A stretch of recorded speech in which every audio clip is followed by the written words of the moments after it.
Syair Musafir ke Mimbar Zaman, karya Taib Loh Angin, Muhammad Taib bin Sulaiman, penyair dari Sumatera. Wahai pencipta semesta alam, tunjukkanlah aku kebenaran. Yang kucinta tadi bayang-bayang, dia lenyap, cintaku pun hilang. Tuhan, betapa bodohnya aku.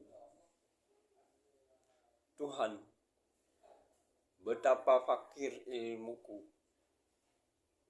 Jauhkan bayang dari diriku, kenalkan aku pada dirimu.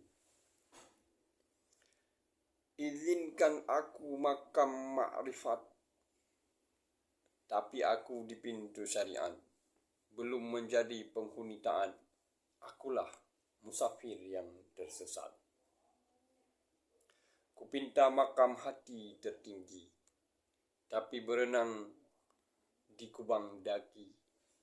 Aku bersungguh di jalan ini, jadikanlah aku insan suci. Berikan aku kekuasaan meninggalkan kubangan kotoran, menuju mihrab Masjidil Haram, berkata-kata di mimbar zaman. Banda Aceh, 6 Juni 2025, 10 Zulhijjah 1446 Hijriah.